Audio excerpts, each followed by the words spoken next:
Welcome everyone, on to Aussie here. I'm just halfway through doing a quick canning session on bacon, so I thought I'd bring you guys along and just show you roughly what you got to do. Now, we opened this the other night. It's just a kilo of home brand cooking bacon. Now, normally I do it in bigger jars than this, but at this point I've still got some bigger jars. I've got the 250ml and the 500ml jars already.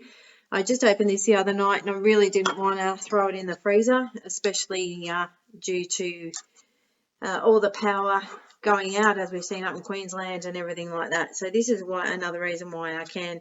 And this is just home brand cooking bacon. It's pretty good stuff actually. It's hardly got any fat on it at all. As you can see, out of the whole, well, 3/4 of a kilo what was left from the other night, there's barely any fat.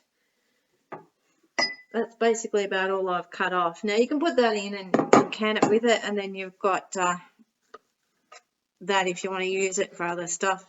Some people do, some people don't. It's up to you. But just basically it's a dry canning method. You don't put anything with it. You can it just like any other raw meat. Don't put anything with it at all. So just bear with me while I cut this up. You just basically cut it up and shove it in the jar. There are other ways to do that because this is only going to be used for going into quiches, soups and things like that. So I'm not that fussed about doing it pretty or whatever. I'm not really caring. It's just mainly just for the flavour. As we all know how nice bacon is. You can use it in scallop potatoes, casseroles, whatever you want to do, soups. It's not the best like this to actually just sit down and try and eat it. I tried that, it's not the best. There are other ways to do it. You can wrap it in parchment paper and all that if you prefer to eat your bacon, as in if you bought it from, say, the deli, if you want to use it like that. I can do one of those one day, but I'll only do one jar just to show you how to do it, because it's not something I eat a lot of.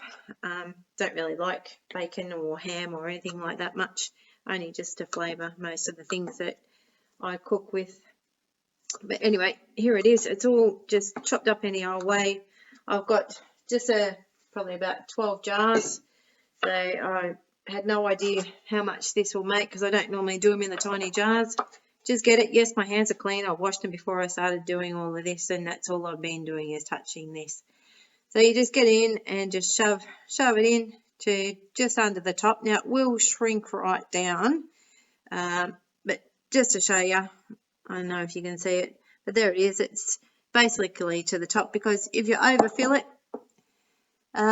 it's okay on this one because it will shrink right down. You fill up a pint jar, which is 500ml, half a litre, and you fill it all the way to the top, but by the time it comes out the canner, you've only got about half a jar because it shrinks down and packs in. But either way, it doesn't really matter. Now there's two.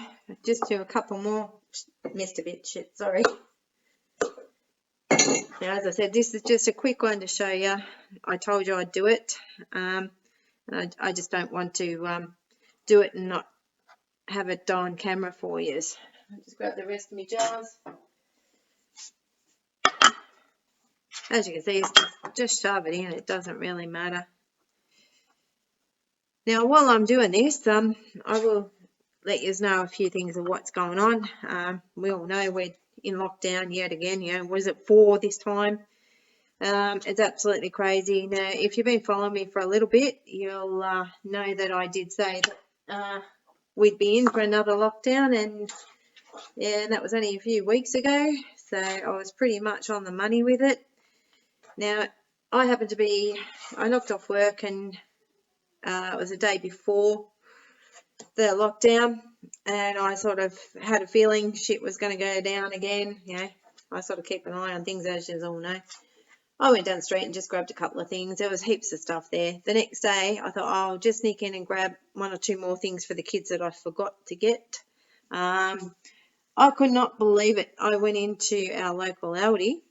We live in it's a big rural city town, whatever you want to call it. But it was ransacked. I mean, ransacked. There was nothing, absolutely nothing there.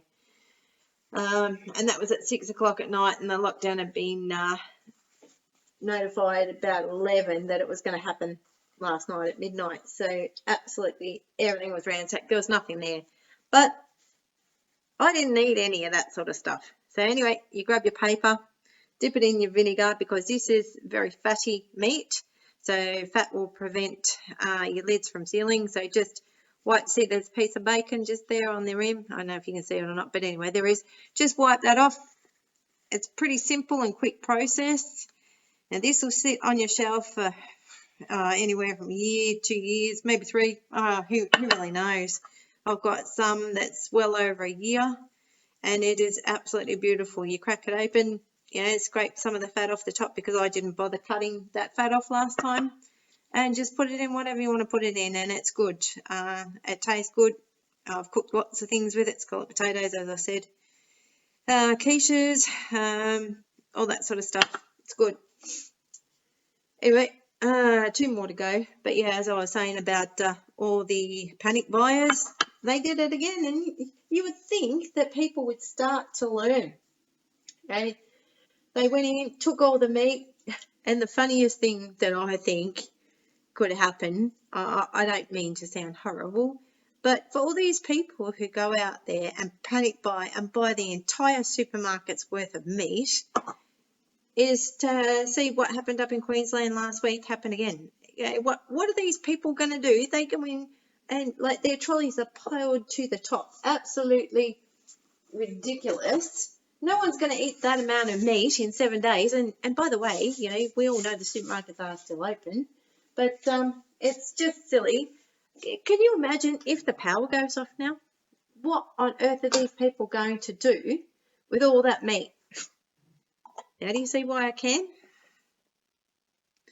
It sits on the shelf, doesn't require electricity, so yeah, I think this is the way to go. Now, this week I've been hunting around for all sorts of supplies for canning, and even though they're extremely difficult to get, I have managed to get another canner. Like, as you all know, if you've been following me, I've got a 915 All-American, which is absolutely, I love it to bits. But I went and bought a Presto 23, and that I can do nearly double what I do in the All-American in pint jars, but it'll still only do the same amount of quarts. But they're going for around $300 at this point in Australia. I found it was on Amazon. I bought this one for. It is an Australian site, but it's through Amazon. And these two are stuck together. Good on them. Anyway, I'll just do these and I'll show you what they are. But yeah, as I said, it was $160. I couldn't believe it when I saw it, so I just went straight to the shopping cart for that one. I've bought a weighted gauge, so instead of it just being a geared canner with the the dial, I've actually located a weighted one, so it's basically the same as the All-American. When I get it, I'll unbox it and show you. It's a lot simpler to use probably than the All-American. You just click the lid on and principle's all the same, but you don't have the drama of having to keep the lid absolutely perfectly straight like you do with the All-American. That's the only downfall, I would say, of an All-American, but other than that, like, I still love it, but it is a pain some days. But anyway, so I'll do all of that, and I bought some top of the range jar lifters and a few other things. I also got my off-grid cryovacuum thing, so there's been a request for some how to cryovac staples into jars and different methods that I use. So while I'm doing that, which will just be a couple of a really quick one, just to show these people who are new how to use a cryovac, the different ways you can do it to store food long term without having to spend a lot of money on what are those things, oxygen absorbers, yeah. Because once you open a jar, you've got to put the oxygen back or absorbers back in. So that's why I don't go for them. I think there's a lot of cost involved with them. This other method that I'll show you, it does not even require electricity whatsoever. You can do it out in your backyard. You don't need solar to recharge batteries. It's all a manual system. So I've got that, but I'll do all of that when I'm doing it. Anyway, all these jars are now ready to go into the canner. So they're just going, they're cold. And so it's a cold canner. I'm just going to throw them in and put them on for the time. I'm not going to bother showing you how to put the canner all together. I've already done that a million times. So anyway, I'll put a hold on this, and then once I pull them out later on tonight, I'll show you what they look like. Now, as I said, they won't be pretty, but I tell you what, you'll be very thankful when it comes to a time where you can't get to a supermarket and because of more lockdowns or whatever they're going to do. But anyway, I'll show you what these look like when they're all done. Thanks for watching. Welcome back, everyone. The can has come down off of pressure, so I'm going to open her up and I'll show you the bacon.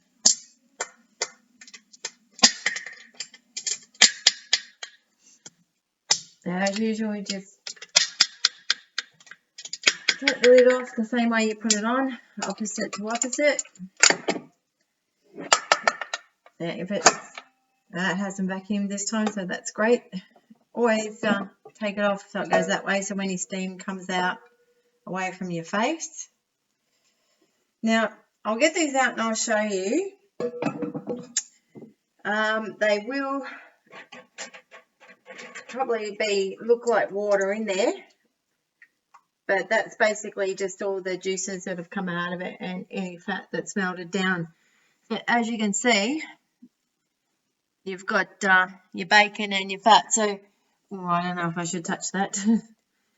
These jars are really tiny, so if you have a look, you'll see the bacon in there. So by the time they cool down, that'll be about 3/4 full. Anyway, I'll get these guys out. I'm just trying these new super duper tongs that I bought the other day. But that one's a bit fuller. So anyway, there you go. That's the canned bacon. Now, as I said, you can use it in all sorts of things. But one thing I will say, supposedly canning bacon is not approved by the USDA. As you know, that this is an American system, and they create all the times and the way you should do everything, and it's apparently not approved. Why? I would probably hazard that a guess because it's a dry canning method, but as you can see, it's like raw pack of everything else. Now, I just went on to the USDA's website and I couldn't find anything about it.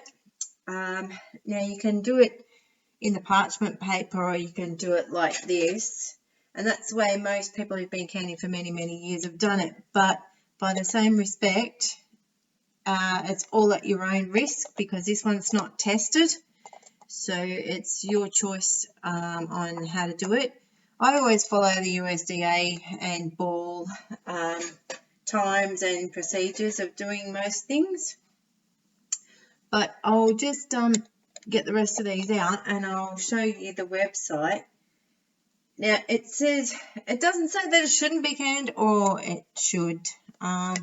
It just doesn't mention it, but they have how they can pork. So it's basically the same thing. Obviously, bacon is treated in different ways. I don't know if you're going to be able to see it, but this is the USDA meat inspection site, and it just talks about what you can and can't do, and about it says bacon and food safety. So I'll go to the next picture. It says canned, I hope you can see it, canned bacon will last 2 to 5 years, but yet everyone says it's not approved. Now, whether that's commercially canned or home canned, it doesn't state that, but at the end of the day, it's not really recommended. You can't find it in most of the canning books. or reputable canning places or sites, such as all the university extensions, which when I do the Canning 101 and tell you how to use all of this and why you do everything, I will put a link to most of the sites that I use. They're all reputable places, all being tested and triple tested and double tested and God knows what else tested. But none of them have bacon, but yet you talk to all the old-time Americans who've been doing this for years and years, and most of them raw pack everything and do it this way. Some of them put it in the parchment paper, but they also state that it's not approved. Why? It's like dry canning meat, which is, a lot of people do that as well, the dry canned mince. They cook it and then drain off everything and then put it in the jar with no water. The basis of why it's not approved is because there's no liquid in there to get to a specific temperature of 240 to 250 degrees, which is what these things get up to. But then again, you look at these, there is moisture in that. That will turn solid tomorrow, obviously, when it cools down. But just to show you, I'll grab these little tongs here, just to show you this little guy. Now, if you look closely, you should be able to see that it is still boiling in that jar. So, I mean, these are cooked at 240, 250. Anyway, that's on to an Aussie, and that's canning bacon. So you make your choice whether you want bacon on the shelf or not, and you take that into account whether you feel safe doing it. Thanks for watching, and I'll get on to a few other videos that I've promised you in the next few days. I've got a couple of days off, and as you can tell, I'm extremely tired. So I'll get those out as soon as I can.